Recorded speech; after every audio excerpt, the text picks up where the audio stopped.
Hello everyone, welcome to Paris and Beyond Tours. This is Josephine and Ferret.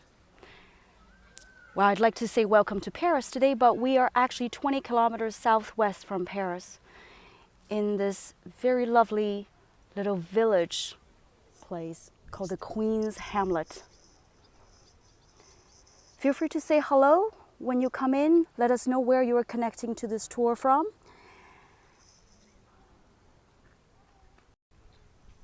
Hi, this is us. Hope you're all doing well. Hope you're all enjoying the summer. A bit chilly here in France, but we're lucky. We have a very beautiful sunny day here.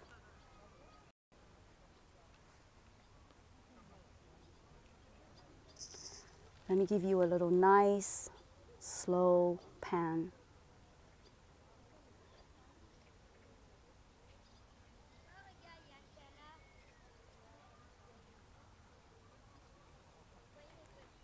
I hope you're able to hear the serenity, the quietness, the birds chirping in the distance.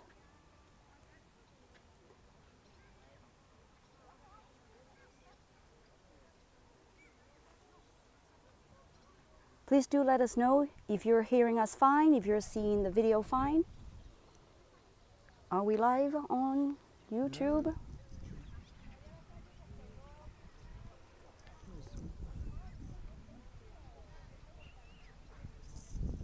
Great. So feel free to say, oh yes, finally we're seeing your messages. Yeah, Liverpool, Los Angeles, Gainesville, Bangalore, Colorado. Actually, I learned English by watching South Park, so I really can relate to Colorado. I'm from Croatia, Plymouth, Minnesota. Let's get started. I think Paris and Beyond Tours free. We've chosen to show you a very special area of Versailles. Well, perhaps you don't associate Versailles with this quaint little peasant village built in the 18th century in the Norman style. But in fact, it's a huge part of the history of Versailles, and perhaps one of the major reasons what led to the guillotine of our Queen Marie Antoinette. So while we start our tour this way, just giving you guys a little background, a bit of a context to where we are at, why this part was built, who built it, and what was going on here in this part called Domaine de la Reine, the area of the Queen or the Queen's Hamlet. So the queen concerned here is the very famous let them eat cake queen, Marie Antoinette, the Archduchess from Austria, the Habsburg dynasty. Has anybody heard of the name Marie Antoinette? Has anybody heard of this rumor, let them eat cake? Do you think she actually said it? Any ideas? Is there anyone? Do let me know, Ferret, if we're getting some comments and feedback. So now, maybe many of you have been to the palace, have seen, for example, the opulent Hall of Mirrors. Maybe you have even seen. I think she didn't say. We have a very clever audience. Yes. It's Julie. That's great. So yeah, she never said it. It was the 18th century fake news that was widely circulated. But did she have a lover? Did she have a lover? Yes, of course she did. Really? How else was she going to spend her boring time in Versailles? How else was she going to survive here? So, well, maybe you have also been to see the Queen's bedroom at Versailles, newly restored, just opened about 2 years ago. So she already had all of that comfort. She already had about 300 servants just for her own use. And her children had dozens of servants as well. And why would she even need more comfort here? As you can probably see here, this is a place that's almost like the opposite end of the opulent palace of Versailles, where you're very close to nature. In fact, she had a fake peasant village built in 18th century Norman style with 12 cottages that surrounds a man-made lake that I'm showing on the screen. So can you see that we're going to actually, we have already started this walk along this lake. We're going to do a some of these remaining cottages, even though we cannot get inside any of them, but even from the outside, it will give you a feeling how rustic, how bucolic this fake peasant village was supposed to be, and how she sort of see this place as her retreat, as her Disneyland, as her the ceremony, the pomp, the crowds, the etiquette, all these restrictions that she had to live in the Golden Palace of Versailles. And so there is someone who said something interesting as well. Demands, and also maybe the servants overhearing of personal conversations. Precisely, yeah. In fact, we're looking about 10 minutes walking from us, where unfortunately there is the Petit Trianon, her little 3-story mansion, where she had it designed to keep her privacy and secrecy at most. Well, there's even trolleys that's designed to bring food directly from the kitchen area to the dining room, so she can reduce the number of servants entertaining her private guests. So definitely she had this comfort, privacy in mind when she had the French architect Richard Mies design this peasant village. So was she the only one who was outrageous enough to build a fake peasant village in the middle of the king's property? No, actually plenty of nobles have tried to do that. They build complete fake villages, folly villages with only a facade.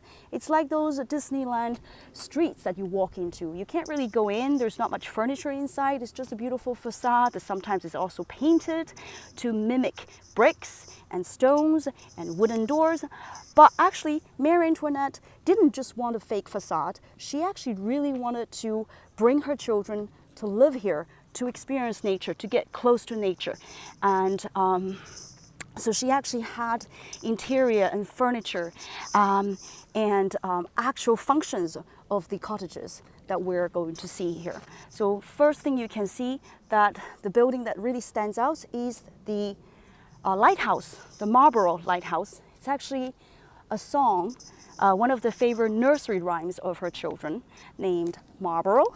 Yes, and they named this lighthouse Marlborough. It's Marlborough s'en va à la guerre or something like this. Yeah, I forgot the song, but I've never heard of it. Would you like to no, I forgot one more the time? song. One more time. I've never heard of it. Something like Marlborough s'en va à la guerre or something like that. It's right? definitely it's definitely about about a general. Yes, it's Marlborough is a very famous general. I forgot yes, about that. yeah, and so just to close.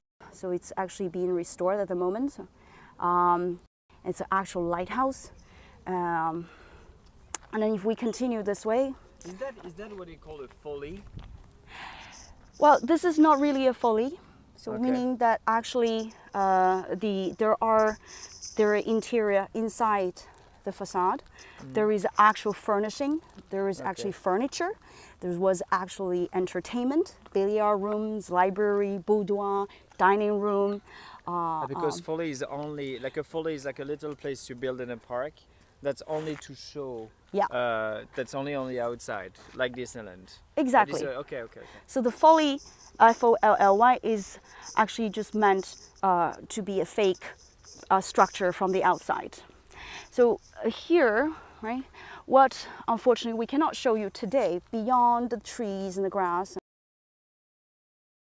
Make it out. You can kind of make it out. Yes. I'm going to try to zoom in a little bit.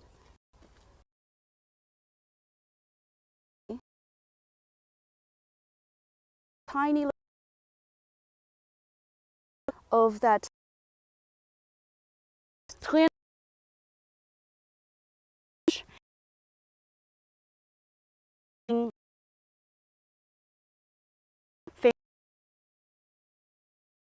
question of land, Petit favorite mistress. But this Madame de Pompadour unfortunately never lived long to see this. And when Louis XVI, the grandson of Louis XV, the king who was Marie Antoinette, gifted wife, was gifted the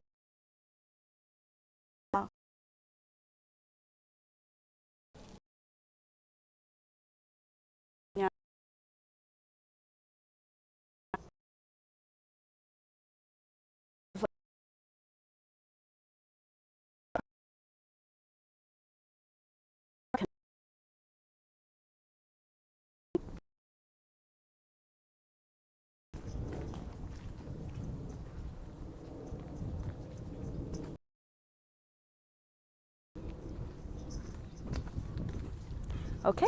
Okay, we're back on. So when Louis XV, the Fun King, who built a mansion for his mistress, he also built a botanic garden in this area.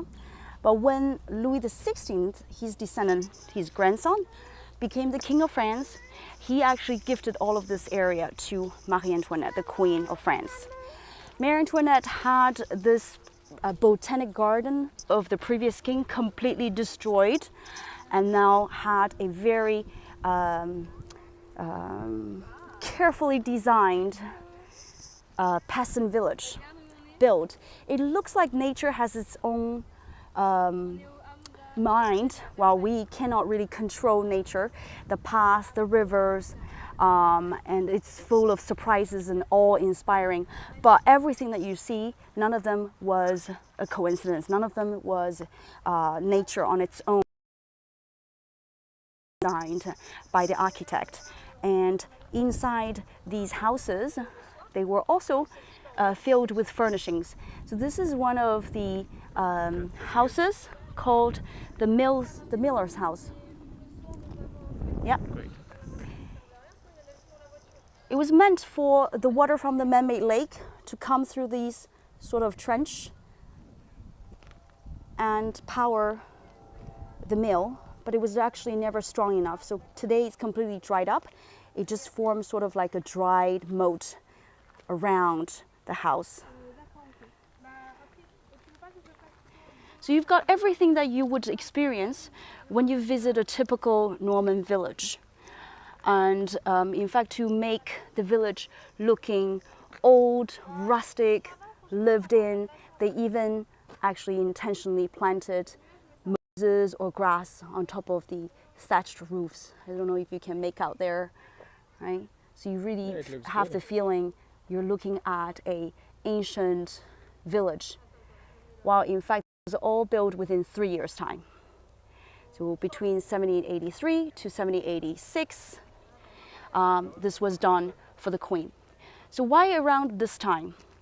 Let's talk a little bit about Marie Antoinette's life. So we know that she's already, her marriage to the King Louis XVI was a political union. European powers were shifting dramatically. A new bunch of royal marriages were made in the life of Marie Antoinette. Players to consolidate the alliance. She was 14, not even 15, and her husband was about 6 months older. They've never met each other. They were married by proxy. She was given very photoshopped, flattering portraits to just sort of imagine what her actual husband was going to be like. And so she came, and she became the daughter. And 4 years later, she became the queen when the previous Louis XV, the Fun King, passed away. And many long years passes by, 7 long years passes by, and this royal couple did not manage to have any children. And finally, a miracle happened. When Marie Antoinette, 8 years into their marriage, finally she was pregnant, but it was a girl. Kind of useless for this alliance. But because she became a queen mother and she wanted to have an environment that was a bit simple, that was close to nature, where her children can actually experience everyday typical life. And so she had this Hamlet built. And so this is why you see we're here at the boudoir of the queen. And each of these cottages is attached to a little garden. And so here you can see, for example, what's written here? Pastèque. It's a watermelon. Melon that's being planted here. And let's have a closer look at what else is there in the gardens. So in her time, this hamlet area, this cottage peasant village, would have also been operational with these flowers, plants, and we're going to see many more different varieties. Grapes, live in even a little vineyard. See if anybody can.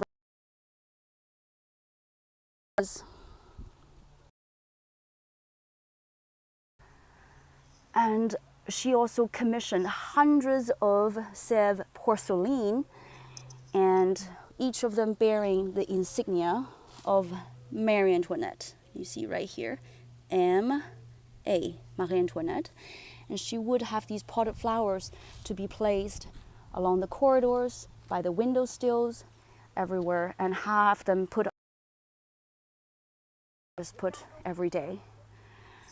So she definitely enjoyed very much this very innocent sort of simple countryside of the real peasants in France. Wasn't so enjoyable at all. Oh, beautiful flower and beautiful butterfly. Do you guys see it? Is this what you call a monarch? No. No? I'm pretty bad at this. This ruins the cabbage nearby actually when it's. Oh really? Yeah, So yeah. this is the food for the butterfly then, exactly. The cabbage. All right. It was larvae. Do you know what these tall plants are, Ferret? I would have said tobacco, but I don't think so. Let's move on. Sunflowers. No? I don't know. I didn't see any sign out there. So another big rumor about Marie Antoinette was the fact that she also had her own lover, a handsome ambassador from Sweden to the French court, Count Fersen, whom she probably met at one of the masked balls in Versailles. And the rumor said was one of the queen's boudoir would private room for her. And let's go have a look at the biggest structure among the cottages. This is the Queen's house we're looking at. So the Queen's house has got two parts. One part on the right-hand side was a billiard room. Of course, the royalty spent long winters at Versailles when they're not warring in the summer. And so they definitely needed enough activities to distract themselves from boredom. And then on the other side of the Queen's house, you would have the dining room, right?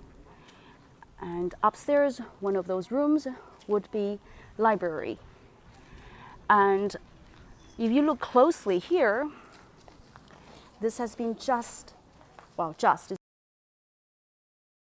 18, thanks to the sponsorship of, maybe you can make it out here, Dior in 2018. And this is what I mean by folly. If you look at this, from a distance it looks like huge, but if you look at it closely, it's really just paintwork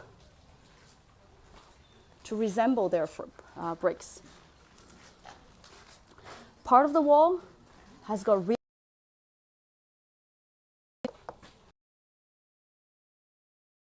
again, I just painted to look like they're really old, while they're probably from 2018.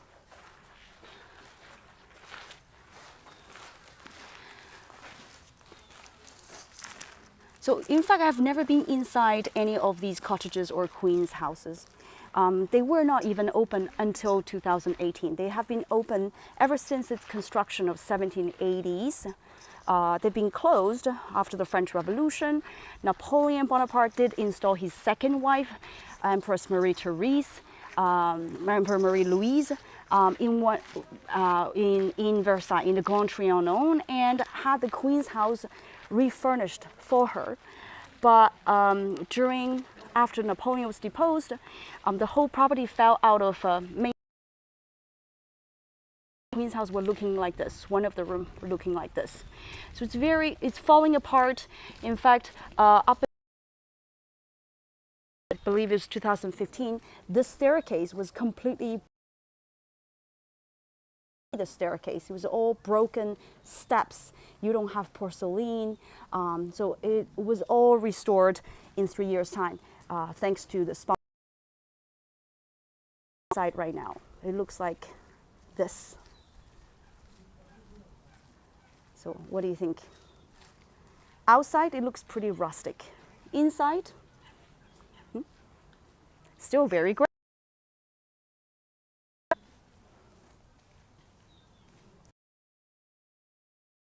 Angle. The dining room after restoration. Go and have a look.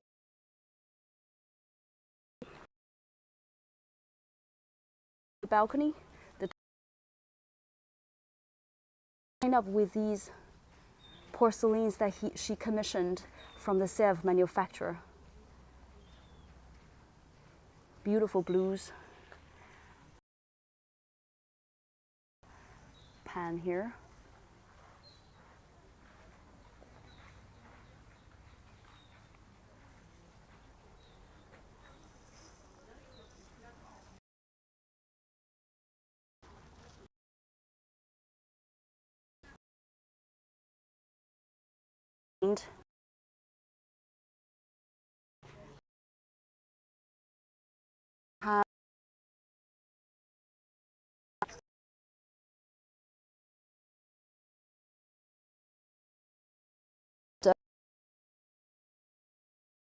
Best connection.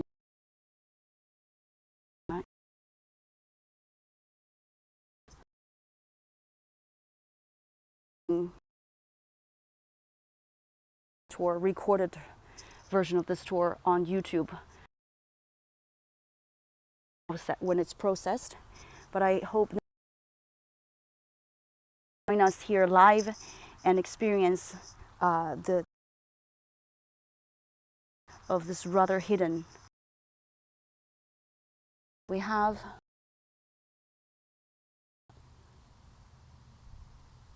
the zucchinis,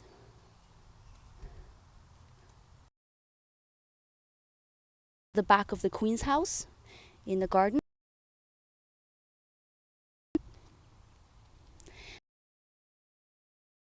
Farmers.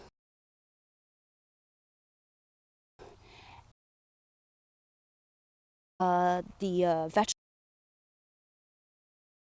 Later on, we're gonna see some animals or birds.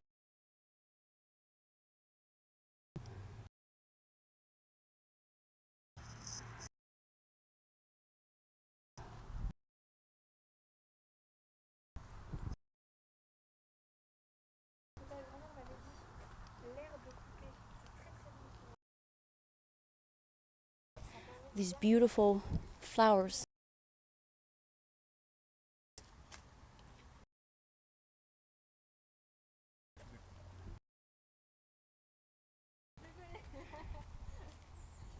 Haricots? What's haricot in English? Beans. How's the connection going? So far, so good. Okay. But really shortly.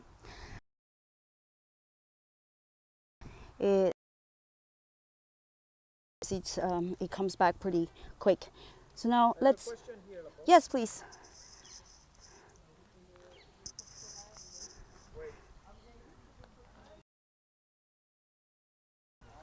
So you see another branch of the river, man-made lake. Yeah.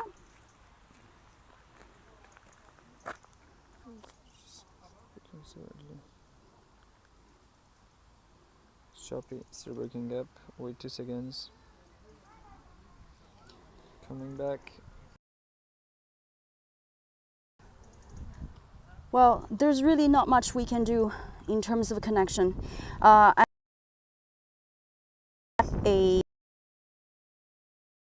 of this recorded live tour, so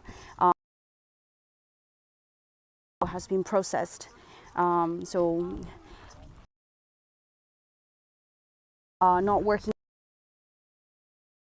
later for the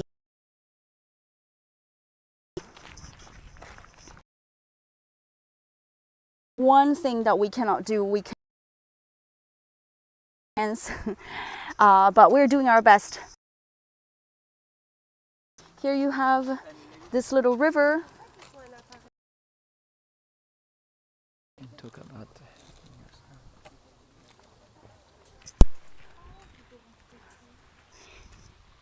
And normally we would have a pool of very hungry, aggressive carps. I think it's because of the year-long confinement. They've been taken out of the lake. Normally, there are hundreds of them. They're extremely fat, and they really look like vultures, really ready for your breadcrumb or cookies. I think it's because no one has been coming here for a year, so they have been taken out of the lake so that they won't starve. And we come across this building, this structure, another Norman-style thatch roof building. It's called the Columbia. So this is where the pigeons, the doves, as well as hens are kept. It was very fashionable to eat pigeons. It would be eaten at court. In the prestigious food. It's higher up in the sky. So if you have and a hen, of course, it's the pigeon that is more valued. So here we have another little house. So the actual farmers that was employed to maintain the hamlet would be originally living here. Today, on the right-hand side, where you see several people, that's been converted into a toilet. So you know where you need to go. And this used to be, for example, strawberries and rhubers, berries, all kinds of vegetables. Do roast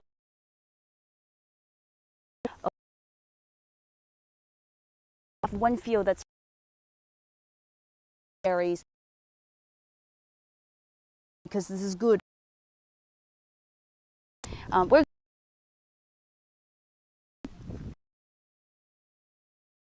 more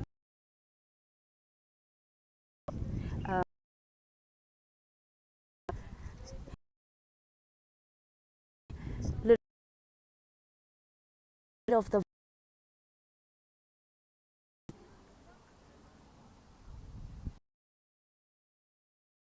sea. You can make it out there.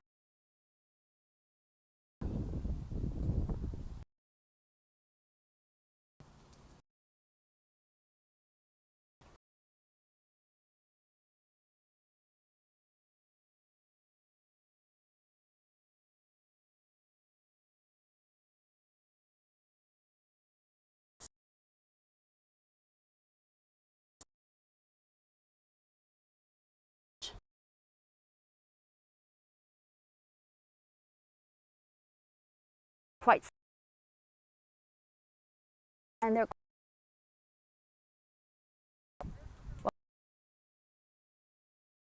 beginning of,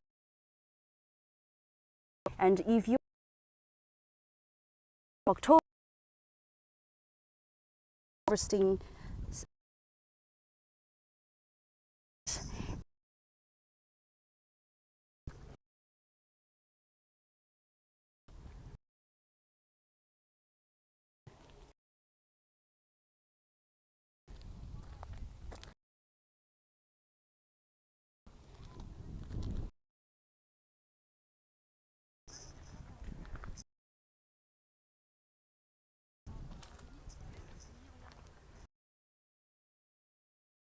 seen many pumpkins a few years ago in this area. So as they turn around the variety of plants here, today we have thick rhubers. I remember seeing carrots, onions. Do you smell that? That's this. It's fresh basil. That's very strong. No, I won't touch it. No. So I wish you guys can smell it. It's very refreshing, isn't it? Basils? Yeah.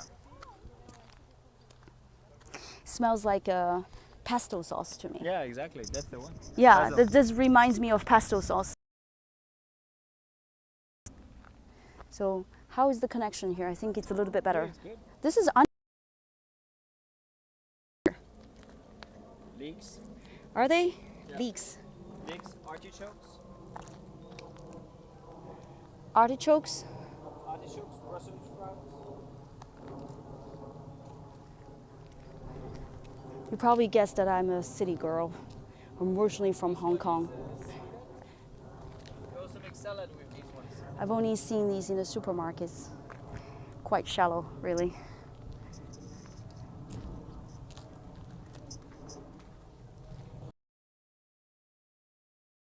Let's move on to where you might a hill, a patch of vineyard here. So maybe you will be wondering who is maintaining the gardens now? Who is planting and who is harvesting? What do they do with the harvest here, right? What was produced here wasn't really supplying the royal court. The king had another large piece of property called the King's Garden, vegetable gardens. That's on another side of the town of Versailles that would supply fresh fruits and vegetables. And the Queen Marie Antoinette was only entertaining her VIP guests with what was coming out of the gardens here. And we also had legends or rumors, stories telling us where she was dressed with English cotton, like a countryside simple peasant girl, milking a docile cow with ribbons tied around the neck into a golden bucket. Or when she was about to come with her children, with her daughter Marie Therese, to pick up eggs, freshly laid eggs from the hens, the servant would be notified beforehand, and they would take out the freshly laid eggs, wash them, and put them back nice and shiny into the cage for the mother and daughter to pick them up. So it's a very purified that she was having. I can't tell whether these stories, these accounts are actually fiction or it would actually really happened. But I think the image that was coming across here is important. Antoinette as a figure. Repeat that. Yeah? Repeat. The image, the imagination that we had of Marie Antoinette in the 18th century, right, was that we all perceived her as this figure who had wasted a lot of gamblings and her own fashion desires, and basically did whatever she pleased for her own pleasure. So, and I think this image was very common among the public. When she first arrived in France, she was considered a refreshing, young, beautiful princess, and she was really well praised for her charming smile, her grace for dancing. Compared to the mistresses of the queen, mistresses of the king before, she was a really refreshing face. A lot of people were quite impressed by her. And when she first made her appearance to the population in Paris, there were at least 30 people who were trampled by stampede because everybody wanted to get a look of this very popular rock star Queen Marie Antoinette. But years back, after years of waiting for a royal son, and after years of indulging herself into parties, gambles, even theater, a house built it's also located on this part of the Hamlet, on this part of the Petit Trianon estate. And then I'm showing you a picture right now what her little theater looks like inside. So she would put up plays that was outlawed in Paris in her own theater in Versailles. And rumor also says that she even invited her servants to watch her play. So she had a 3.6 million US dollar budget for her wardrobe, and she would overspend twice as much. She had at least about 130 gowns made a year, some of which she only wore once. And she was also having 4 pairs of shoes made for her every week. So all of that she came up with was because she was bored. She was bored of her life at Versailles, and she wanted, eventually became her biggest escape when she had children and when she had this peasant village built. So, and even though we can't tell whether those accounts of the story are real or not, we understand how Parisians, how the French felt about her. They were very willing to believe that she was the guilty one. She became definitely the scapegoat. Yeah. So we are looking at another farmhouse. Wait. Yeah, and there is something I really wanted to show you right now, because right now there is a bit of restoration happening right here. And you can see that actually all the rooftops of the neighboring houses actually are galvanized. So galvanized rooftop, and on top of the galvanized rooftop they put some fake thatching. So it's really a made-up scene actually, so that it looks up, but in reality this is it, and this is original. Yeah, so I'll zoom in to see the detail. Well, this was built in 1780s, and she didn't really have a long time to enjoy here. She had only about less than 3 years' time before the revolution broke out in 1789, and the royal family actually left Versailles for good on October the 6th, 1789, never to return again. When Napoleon I installed his second wife in Versailles, the Grand Trianon, right, he did restore parts of the property, the Trianon estate. And the next restoration came only in the 1900s. And this was because of one generous American philanthropist by the name John Rockefeller Jr. He made a $60 million donation, and he specified that on the list of restoring projects, Versailles was one of his biggest concerns. And thanks to Rockefeller's donation, we have vegetation of the gardens removed, broken rooftops fixed, and now we have these little cute goats here.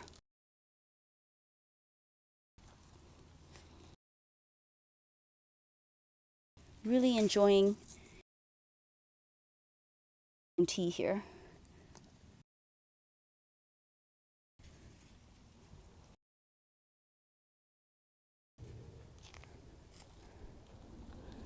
Yeah, so it's tea time, everyone. Close to apéro time.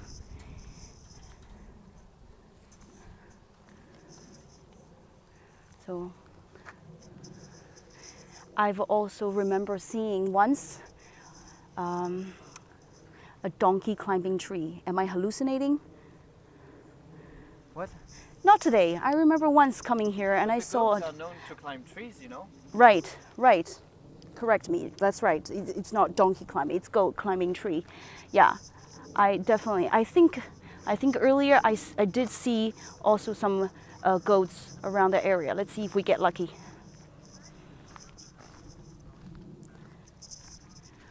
Any questions? Any questions?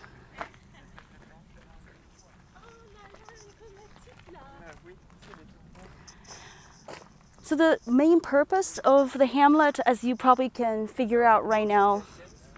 I already advised to read Marie Antoinette from Stefan Zweig. I really love that one. Do you have any other books about Marie Antoinette? Well, there's also movies that you probably want to watch as well by Sofia Coppola, Marie Antoinette, 2016. And there's a big part that was actually filmed on site, the Petit Trianon here, the Hamlet, so by Sofia Coppola, 2016, Antoinette. And there's a new book that was released, I think, by the architect of Versailles. I'm going to be updating that link for the book in the tour description of the YouTube later, or put it in a comment. I can't remember the title, the whole title of the book. It is available on Amazon. It's also available in a gift shop of Versailles. And the book is actually a focus, an in-depth exploration of this part of Versailles, the Hamlet, its history, its architecture, its everyday life. It's a new book, less than 2 years old, published by the Versailles. Now coming almost to the end of our live today. In fact, this place is also about to be closed in 15-20 minutes time. There was another question. Yes, tell me. Where did Mozart meet with Marie Antoinette? They did not meet in Versailles. So the question, I think you were far from the microphone. So yeah, the question was, where did Mozart meet Marie Antoinette? Well, this is a story that happened when Marie Antoinette was very young. She was probably less than 10 years old, so she hasn't arrived in Versailles yet. She met Mozart in the possibly Chambon. They had three castles in Vienna for different holidays and different seasons. But Mozart was said to have met Marie Antoinette, and the mother of Marie Antoinette, who was the Empress Marie Therese, who, by the way, had 16 children, and her 15th out of the 16 children was the second last out of the 16 children. And in Austria, it is a less pomp, less rigid court. And the mother of Marie Antoinette, Austria, Empress Marie Therese, even on religious festivals would take the children out onto the street and give food to the poor, right? And you could not imagine the King of France, Louis XIV, doing that to the poor French people. So when Mozart came to the court of Vienna, he was given reception. The story goes that the Queen, Empress Marie Therese, went up to hold and kiss the cheeks of young little Mozart. And on the contrary, years later, when Mozart toured the court of Versailles, right, receiving him was actually the mistress Louis XV, the Fun King, where I mentioned the house Petit Trianon was originally built for. And it was said that the wasn't even willing to hold or hug distance, and so he was complained, who do you think she was? She was only a mistress of the king, not even the queen. But welcome to Versailles. The story. Well, I'm hoping that our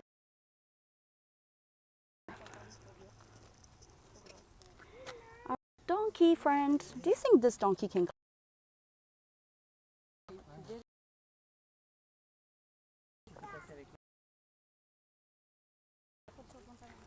Oh, excuse us.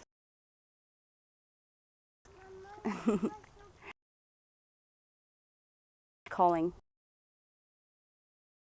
Her. Let's That's a great question.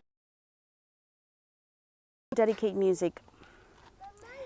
I want to say yes, but I can't remember what.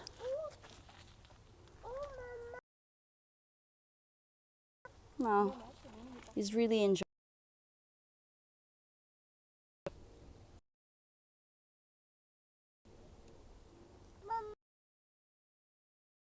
His tail.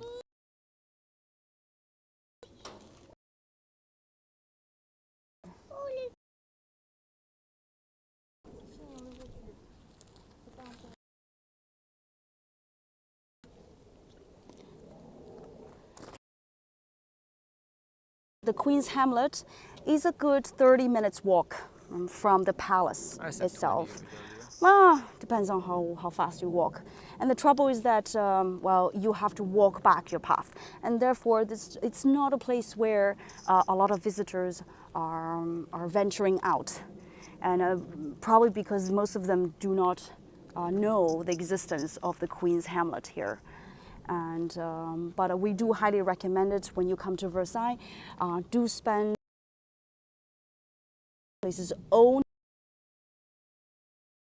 new the part where we're not showing you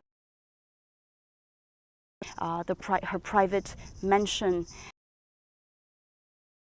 the theater. There's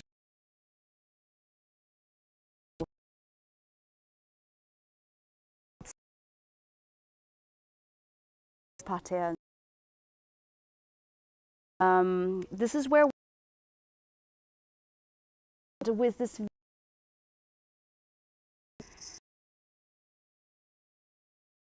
a well.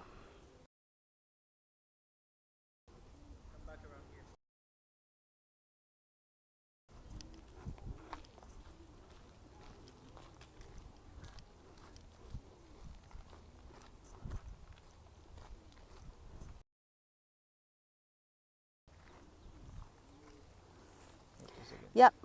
So I think that's the best connection we can do right now with Wait here. the farmer's house. In fact, there are one farmer, at least one worker, Is it haunted? actually living here in this level that I'm pointing out, right under the chimney. So there's actually supposedly someone who's living on the estate. And there's many school trips to teach and explain agriculture, about permaculture, that's happening also in this part, the hamlet. Is it haunted? I don't think so. I've never had that feeling. I've been here on pretty dark, rainy, or even snowy days in the middle of winter. I never had that feeling of hauntedness. It's got this very charming, I would say charming, not haunted. What do you think? No, I don't feel it's haunted. It's definitely relaxing.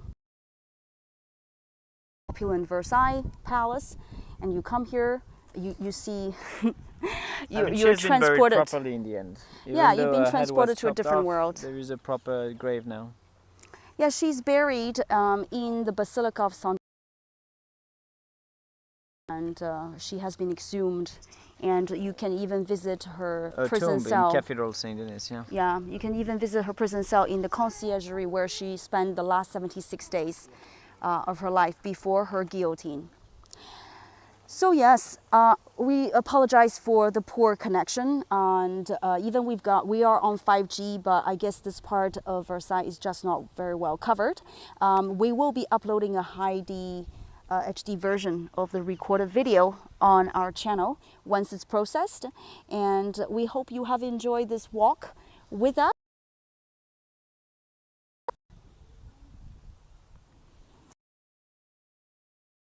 On your agenda next time you come to Versailles, it is and the full day in the afternoon checking out the Grand Trianon, Petit Trianon, and the Hamlet here. Do we have any last or comments that you want to share? Digging, archaeological. At the Petit Trianon? Yeah, around here. I don't think they are digging specifically. But Not that we are aware of. it was really nice, actually. If you want to help us, I've posted the PayPal link if you want to leave us a and you can I mean it's we always have a latte budget for each of us, but also you can subscribe to our YouTube channel for our next videos. We're going to do these videos every 2 weeks now because we're doing it every week a bit earlier, and it was because we had a bit more time as well. Now we are working as a full-time tour guides. Again, I don't even have the time to go to the hairdresser. So that's it. Now we are working full-time, morning, day. But we will night. always make time to connect with all of you who can't make it to France and Paris now. So keep tuned, stay tuned with us. We'll be posting future events on Facebook events very shortly. And we will see you on the next one then. Yes. Yeah, so see you next time. And take care of yourselves. Come safely. You can all visit Paris actually with the vaccination cards. Yeah, so one it's thing really we've easy noticed. To come here. Yeah, one thing we've And so noticed all our in many clients travel came groups is around that here. people are panicking about the new health pass regulation. What's happening in France, what's happening in Paris, really is quite laid back.